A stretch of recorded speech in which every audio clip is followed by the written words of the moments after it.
the Filipinos is we have such a strong sense of community. So when Eala plays, we all get together and we all watch her support her as a group of people. The moment the clock hit 0 on that ticket window, something unprecedented happened in the world of professional tennis. Not on the court, not during a match, not at a Grand Slam, but on a resale platform at 11 o'clock on a Friday night, when a listing for a round of 32 match at Indian Wells flashed a price that made seasoned tennis journalists stop mid-sentence and read the number twice. $1,833. Gone in 5 minutes. Not a Federer farewell. Not a Serena comeback. A 22-year-old from the Philippines, ranked outside the top 30 just 12 months ago, selling out a premium showcase court faster than a concert ticket for a global superstar, and the tennis world is still trying to process what that number actually means. This is not a story about a ticket price. This is a story about what happens when a cultural force outgrows the infrastructure built to contain it, and the market is the first one brave enough to say it out loud. Rewind to where this story truly begins, not at Indian Wells, not even at the Australian Open earlier this year, but in the quiet, grinding years before anyone outside the Philippine tennis community had learned to pronounce her name correctly. Alexandra Eala did not arrive at the top of women's tennis through a lightning bolt moment. She climbed. She scraped. She absorbed losses that would have broken lesser competitors and returned to the practice court the following morning with the same quiet ferocity that her coaches would later describe as one of the most uncommon qualities they had ever witnessed in a junior athlete. She came through the Rafael Nadal Academy in Manacor, Spain, learning discipline in a program built around one of the most mentally unbreakable champions the sport has ever produced. That environment does not manufacture softness. It manufactures something else entirely. And the results began to accumulate in the way that serious talent always does, slowly at first, then suddenly, then undeniably. By the time the 2025 season opened, Eala had assembled a ranking trajectory that statisticians were circling in their year-end reviews. 108 places gained in a single calendar year. That is not improvement. That is transformation.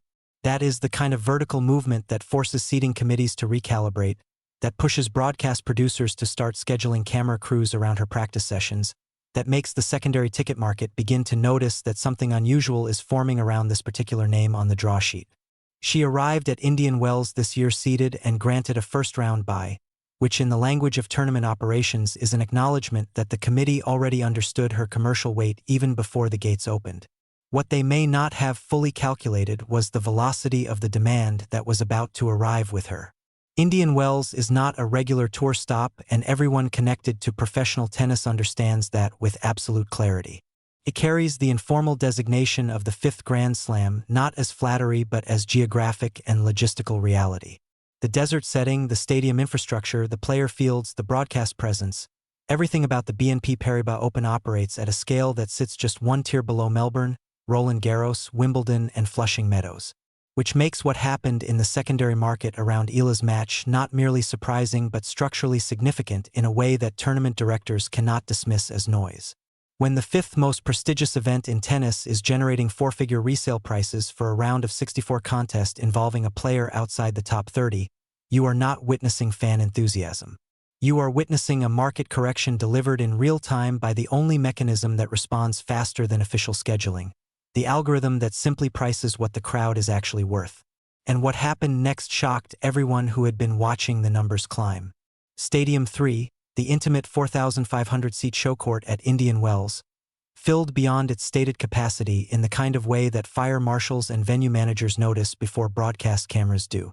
The general admission rows were not merely full. They were layered. Fans who had rearranged their Saturday evening plans entirely. Dinner reservations canceled, family commitments moved, sleep schedules destroyed for anyone watching from the Philippines where the time difference meant a 2 a.m. alarm. These fans occupied every available position in that stadium with the focused intensity of a crowd that has been waiting for this specific moment for years. A Tennis Channel camera crew captured the testimony directly from the stands. "We plan our dinners around her matches." That sentence deserves to sit alone for a moment, because it is not describing a casual sports fan. It is describing devotion, the organized, community-bonded, nationally rooted devotion of a diaspora that finally has its champion on a court that the world is watching. The Philippine community in Southern California alone represents numbers that make the Stadium 3 capacity figure almost mathematically absurd. Reports place the Filipino population across the state in the range of 2 million people. 2 million potential ticket buyers staring at 4,500 seats. You do not need an economics degree to understand what that ratio produces in a resale environment. The market does not negotiate with scarcity.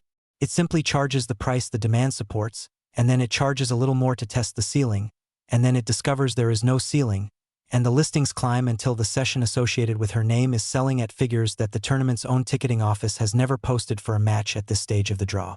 $1,833. The number that circulated across fan forums and sports business accounts that weekend was not a misprint. It was a message. The match itself then delivered something that justified every dollar of every listing that had changed hands at whatever price the buyer was willing to accept. Dayana Yastremska is not a qualifier filling out the bottom of a draw. She is a tested, experienced professional with the kind of baseline power and competitive temperament that has troubled far higher-ranked players on hard courts under pressure. 3 sets. 7-5, 4-6, 7-5. The scoreline reads tightly because it was tight, because it was contested from the first game to the final point, because momentum shifted multiple times across a duration that sent the stadium through the complete emotional spectrum of tension, release, doubt, eruption, and finally standing noise. Eala did not coast. She competed. She absorbed the moments when Yastremska found her game and she stayed present and she found a way through. And when the final point landed, the crowd reaction was not the polite appreciation of a tennis audience watching a professional match. It was something louder and more personal than that. That's when things took a completely unexpected turn off the court, because the conversation that erupted in the aftermath of that match was no longer purely about the tennis. Veteran coach and former Federer advisor Paul Annacone offered his assessment with the precision of someone who has navigated the machinery of professional tennis at its absolute summit and understands the difference between manufactured momentum and the genuine article. His read was direct. The fan energy around players from smaller countries, he explained, carries a compressed and intensified loyalty that erupts when they reach the top. He was not describing a curiosity. He was describing a structural force. The kind of force that books international flights for a round of 64 match. The kind that pays whatever the secondary market requires to be present in the building. The kind that makes a 4,500-seat stadium feel, from the inside, like the largest venue in professional tennis. The conversation that tournament operations teams cannot avoid much longer is now fully public. Stadium 2 at Indian Wells seats 8,000 people and moved to a fully reserved format this year, locking out the ground's pass holders who historically used that access to fill the atmosphere that makes show court tennis feel alive. The backlash was documented and immediate. Thin crowds in newly restricted sections. Empty rows where passionate fans used to stand. And simultaneously, in Stadium 3, a crowd that had paid 4 figures in the resale market to watch a first-week match was generating the kind of noise and commercial energy that every tournament director wants associated with their event. The mismatch between where the infrastructure directed fans and where the demand actually existed was visible and measurable, and the resale market recorded it with perfect efficiency. What happens next in this story matters enormously for the future of how professional tennis organizes itself around players whose cultural weight has outrun their current ranking. Eala's career-high ranking of 31 is a number that will continue moving in one direction based on everything that has been observed since the Australian Open, where even in defeat in a first-round exit to Alicia Parks, the crowd pressure during her practice sessions was significant enough that she addressed it directly at her press conference. It was a bit overwhelming, she said, especially during practices. She did not minimize it. She named it, and then she went to Dubai and beat Paolini and Sursti and reached the quarterfinals and arrived at Indian Wells with that ranking continuing its upward movement and the market continuing to price her matches accordingly. Miami is coming. The site of her breakthrough quarterfinal run last year, the city where the Eala effect first announced itself at WTA 1000 scale, where the crowds and the television numbers and the social media movement around her name began accumulating the kind of evidence that the tennis business takes seriously when it makes scheduling and investment decisions. The question that should be driving every conversation in every tournament operations room between now and Miami's first round is not whether the demand around Alexandra Eala is real.